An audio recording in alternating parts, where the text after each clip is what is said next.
நாமக்கல் மாவட்டத்திற்கு வருகை தரும் கழகத்தின் 3ஆம் அத்தியாயமே வருக வருக என வரவேற்கும் வழக்கறிஞர் முரளி பாலுசாமி, தகவல் தொழில்நுட்ப பிரிவு மாவட்ட செயலாளர். உரிமை மீட்க தலைமுறை காக்க பயணத்தில் பாமக தலைவர் அன்புமணி ராமதாஸ் மயிலாடுதுறை அழக்குடி தடுப்பணையை பார்வையிட்டு உரையாற்றி வருகிறார். அந்த காட்சிகளை பார்க்கலாம்.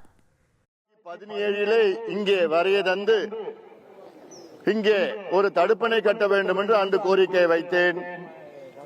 அதன் பிறகு 8 ஆண்டுகள் எதுவும் ஆகவில்லை.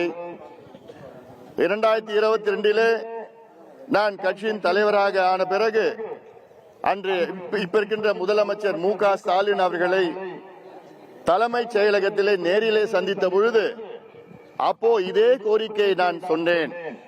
கொள்ளிடம் ஆற்றிலே பல தடுப்பணைகளை கட்ட வேண்டும். அதில் ஒரு முக்கிய தடுப்பணை ஆலக்குடி திருக்கழிப்பாலை அங்கே கட்ட வேண்டும் என்று சொன்னேன். உடனடியாக முதலமைச்சர் அவர்கள் அதிகாரிகளை வரவைத்து இவர் சொல்வதை செய்யுங்கள் என்று சொன்னார். அடுத்த மாதம் இங்கே வருகை தந்தேன். ஜூன் மாதம் 2022 ஆண்டு இங்கே வருகை தந்து அப்பொழுது அதிகாரிகள் இங்கே வந்தார்கள், அளவெடுத்தார்கள், கணக்கெடுத்தார்கள். என் முன்னிலையில் தான் இந்த நடந்தது. பிறகு 95 ரூபாய் ஒதுக்கீடு செய்து ஆய்வுகள் நடத்தப்பட்டது. இதில் அதன் பிறகு ஐஐடி சென்னை அவரிடம் ஆய்வு கொடுக்கப்பட்டது. 3 மாதம் ஒன்றும் ஆகவில்லை. பிறகு அடுத்த மாதம் ஒரு கடிதம் முதலமைச்சருக்கு நான் எழுதினேன். உடனடியாக இந்த திட்டத்தை செயல்படுத்த வேண்டும் என. அதுவும் ஒன்றும் ஆகவில்லை. 3 மாதத்திற்கு பிறகு அக்டோபர் மாதம் ஒரு கடிதம், மீண்டும் 2வது கடிதம் முதலமைச்சருக்கு நான் எழுதினேன். உடனடியாக அலக்குடி திருக்கழிப்பாலை உடைய அங்க தடுப்பணை கட்ட வேண்டும் என்று சொன்னேன். ஒன்னும் ஆகல. அதன் பிறகு ஐஐடி உடைய எஸ்டிமேட் இதற்கு 570 கோடி ரூபாய் அதை எஸ்டிமேட் செய்தார்கள், மதிப்பீடு செய்தார்கள்.